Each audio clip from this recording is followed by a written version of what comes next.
Welcome to channel CNPC-IT. Today we have topic about when Papa scolded me. Baby, come for breakfast. Your milk is getting cold, called Baya, my elder brother. I quickly put on my slippers, picked up my favorite doll, Beta, and rushed out into the veranda. It was a beautiful day. The morning air was most refreshing. Ah, how lovely, I said aloud, taking a deep breath. I ran across the veranda, with Beta tucked under my arm. While I gulped down the milk, I heard Papa calling out to the driver. Papa is still here, Baya. He hasn't gone to the clinic today, I said, overwhelmed with joy. Being engrossed in a magazine, Baya did not reply, but I could see Papa talking to someone in his room, which was opposite the dining hall facing the veranda. Papa, I don't have to go to school, it's a holiday. Do you have a holiday, too? Look, Beta has got fever, I said, all in one breath. No, my dear child, I don't have a holiday today. You go and play while I talk to Mr. Singh. He is very ill. I'll ask the compounder to give your doll some medicine, Papa said lovingly. It was quite unusual to find my father at home at that time. Normally he was in his clinic before I woke up, so I was very happy. My father wiped his spectacles with the kerchief as he listened to his patient carefully. I was on the balcony when I heard, baby, come here, see this. It was my brother from the veranda. He had spread himself on an easy chair and our dog, Tom, was dancing round on his hind legs. I burst out laughing. Papa will give medicine to Beta, I said, showing off.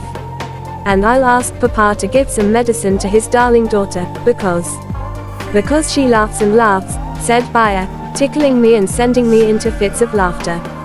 Being the youngest child in the family, I received everyone's attention and affection. Papa, of course, was the most affectionate.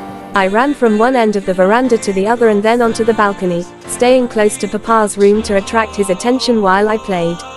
I swung on the curtain, thumped on the door, tapped on the table, pulled and pushed the chair.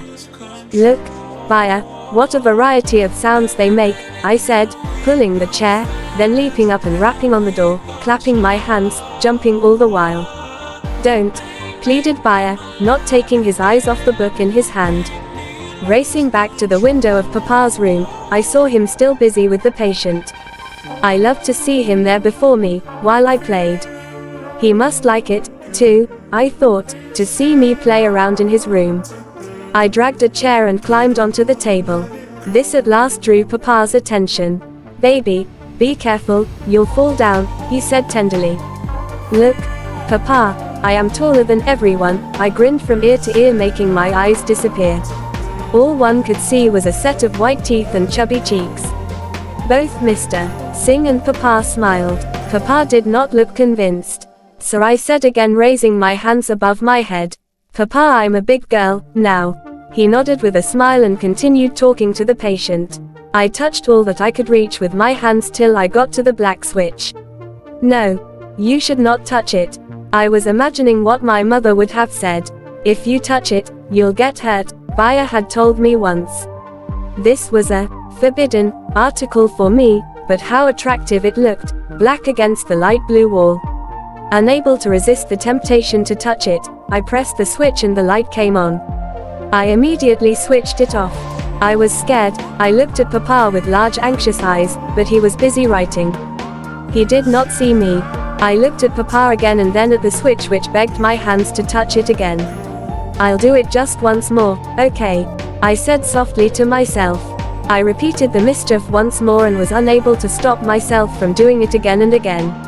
I seemed to have disturbed Papa, who concentrating on the patient's problem. Without looking up from the book, he said in a serious voice, don't do that, you might get a shock. The click-clack of the switch and the glowing bulb fascinated me. Baby, come here, let Papa do his work, called my brother. I ignored everybody. This was the most fascinating game for me at the moment. How fantastic. I press, the light is on, I push, the light goes off, I muttered. The patient, obviously, had some serious problem. My father sat with 4 books open in front of him. My running around had certainly disturbed him. Completely exasperated, he put down his pen and spectacles and shouted at me, "You're not listening to me. Get down from there." His loud voice broke my trance. I gaped at him wide-eyed. He fixed his gaze on me, expecting to be obeyed instantly. I was shocked at being scolded so loudly by him, scolded by Papa. Papa, a very soft-spoken person, who was known never to raise his voice, had shouted in anger at his darling daughter. I was very angry with him. I jumped down from the table with a loud thud and raced up and down the balcony. My breath quickened, my face went red with anger and my eyes felt hot with unshed tears. Throwing my hands about, I raced up and down wanting to destroy everything that came in my way. Hearing the commotion, buyer came out. "What is it?" he asked. My fury found a ready victim and I ran towards him and pushed him. I felt like bursting into tears. I rushed and pulled at the curtain in Papa's room, which came down with the force. I saw Papa talking to the patient with his usual patience.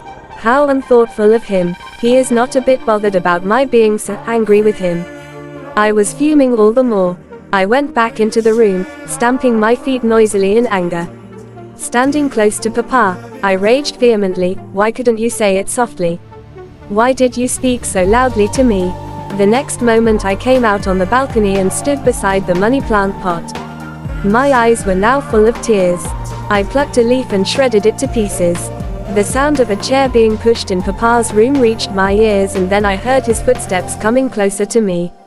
I tried to run away in annoyance, but Papa caught me. He pulled my face towards his and picked me up. Tears came rolling down my plump cheeks. He patted my head lovingly and wiped my tears. "Oh, you big cat," said Papa, ruffling my hair. This affectionate gesture melted my wrath. A moment later I was once again happy playing round the house. "Thank you,"